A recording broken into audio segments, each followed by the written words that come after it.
Hello बच्चों, let us go through the question. देखिए question क्या कह रहा है। In the circuit shown in figure the terminal X is brought from point A to B, then reading of ammeter. तो बच्चों ये वाला जो टर्मिनल है, टर्मिनल X, मान लो बच्चों कि पहले ये A पर है ना, पहले A पर मान लेते हैं। तो जब A पर मानेंगे और एमीटर को हम लोग मान लेते हैं आइडियल, कुछ नहीं लिखा है तो इसको आइडियल एमीटर मान लेते हैं। ठीक है बच्चों, आइडियल मान लेते हैं तो थोड़ा सा जल्दी सॉल्व होगा।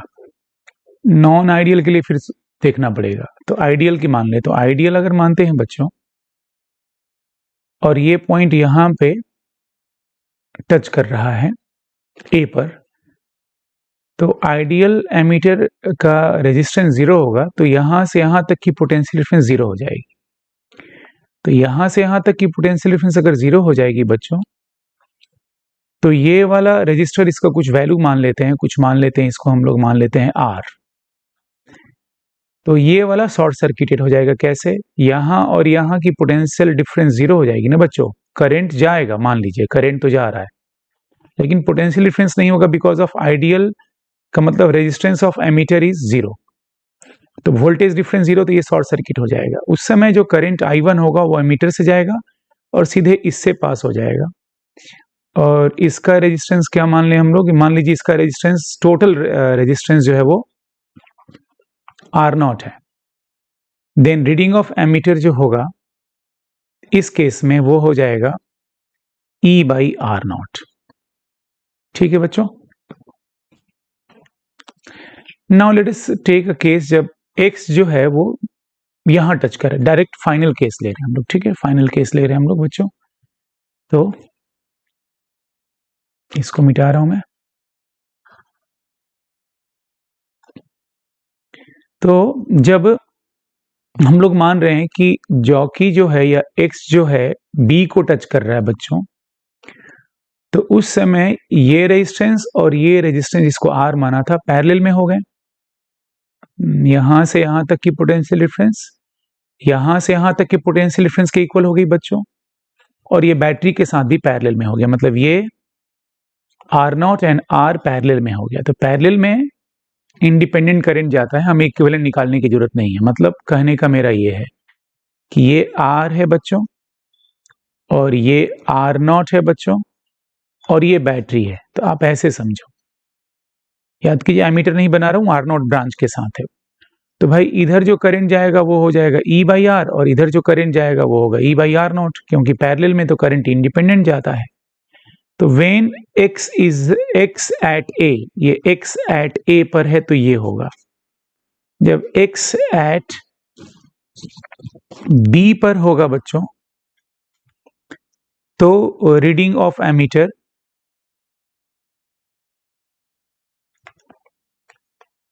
ये भी E/R0 होगा। मतलब इतना तो क्लियर हो गया कि इनिशियल एंड फाइनल रीडिंग जो होगा वो सेम होगा बच्चों। ठीक है, initial reading and final reading same होगा। ठीक है, तो इनिशियल रीडिंग कब, जब वो A पर है, और फाइनल रीडिंग जब वो B पर है। अब देखते हैं कि जब वो A और B के बीच में कुछ है तो क्या होगा।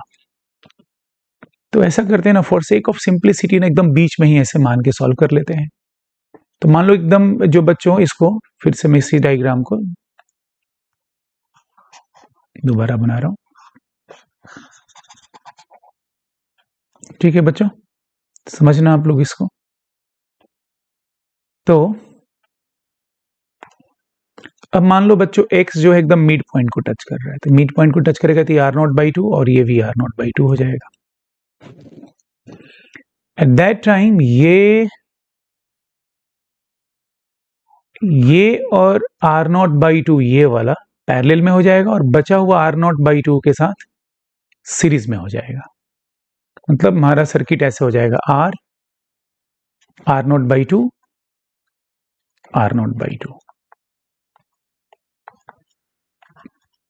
और एमीटर यहां पे है। ठीक है ना बच्चों, एमीटर यहां पे है, आइडियल मान के चल रहे हैं। ठीक है, तो अब जो करंट होगा बच्चों, नेट करंट की बात कर रहे हैं। अब जो करंट होगा, ये मान रहे हैं X in between AB, in between A and B, ठीक है। तो बच्चों ये दोनों पैरेलल में हो गया, तो मैं डायरेक्ट लिख देता हूं करंट कितना होगा, नॉट एमीटर से, बैटरी ब्रांच से करंट कितना होगा। बैटरी ब्रांच से करंट होगा ई, ये वाला आई मान रहा हूं, ई अपॉन, ये दोनों पैरेलल में है बच्चों, तो ये हो गया R into R not by two upon sum of these two, R plus R not by two, and इसके साथ सीरीज में है तो plus R not by two. ये हो गया नेट करंट, ठीक है बच्चों।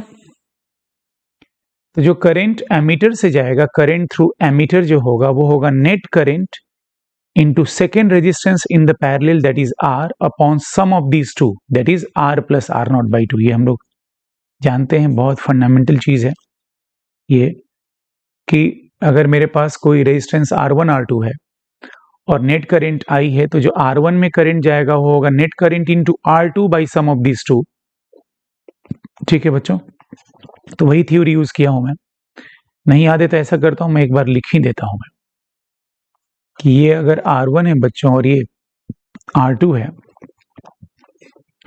और ये करंट अगर I है, तो ये वाला करंट जो I1 होता है, आप डिराइव भी कर सकते होगा I into R2 upon R1 plus R2, and जो I2 होगा जो नीचे वाले ब्रांच में जाएगा वो होगा I into R1 upon R1 plus R2। This is the rough work, ठीक है बच्चों, ये रफ वर्क है।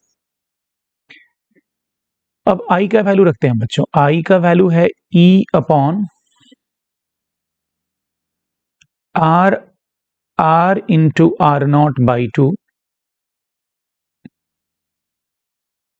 Plus R into R not by to, मतलब मैं एलसीएम ले रहा हूं, ठीक है बच्चों, ठीक है, हाँ, R into R not by to R, and plus R naught square by 4, ठीक है, इंटू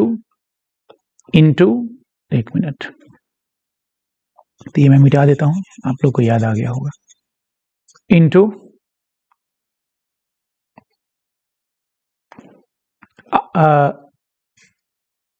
देखिए आई लिख दिया मैंने, ये आई का केवल वैल्यू लिखा, अब इंटू आर है तो आर ही लिखना पड़ेगा, एंड यहां पर एक टर्म है R plus R not by two, तो यहां से जब एलसीएम लेंगे तो कैंसिल हो चुका, मतलब आप देख रहे होंगे यहां पर एक R plus R not by two आएगा ना, इसका जब एलसीएम लेंगे, और यहां एक टर्म है 1 by R plus R not by two, this will get cancelled out.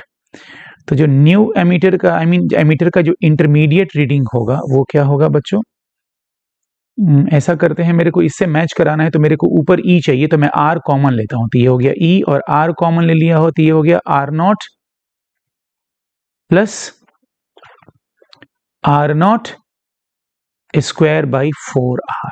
आप लोग समझ रहे हैं मैं ये क्या कर रहा हूं, ये आर, ये पॉइंटर से मैं एक बार दिखाता हूं इसको, ये आर कैंसिल हो गया, तो ये आर नॉट बाई टू हो गया आर नॉट, और यहां आर नहीं है तो एक आर नॉट, आर का टर्म डिनोमिनेटर में चला जाएगा। अब ये बच्चे एकदम क्लियर हो चुका है, ये बहुत ऑब्वियस हो गया है कि जब स्विच ए पर है तो reading E not by R है, और सब बी पर है तो ई नॉट बाई आर है, और जब किसी बीच में किसी पॉइंट पर है तो वो ई नॉट बाई आर से तो कम है ना, देखो ना बच्चों, ये ई नॉट बाई आर से तो कम ही है, आर नॉट से तो कम ही है ना, ई बाई आर नॉट से, sorry E by R not लिखा हूं, ई नॉट बोल दिया हूं गलती से, तो उतना माइंड नहीं करना है बच्चों, ठीक है।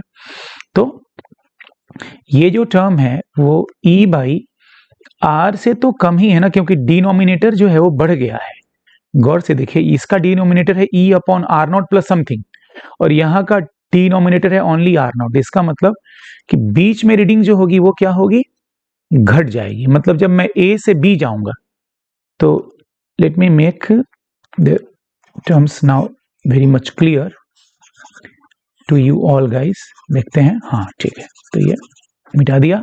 इसका मतलब कि जब मैं ए से बी जाऊंगा, एक्स को जब मैं ए से बी ले जाऊंगा तो रीडिंग डिक्रीज होगी और फिर इंक्रीज होगी, इतनी ही हो जाएगी जितनी ए पर थी। तो increases is the wrong, decreases wrong, first increases नहीं, क्योंकि यहां से ये डिक्रीज होके फिर इतनी हो गई, तो first increases then decreases, first decreases then increases, fourth option is the right choice for this question बच्चों। थैंक यू वेरी मच बच्चों।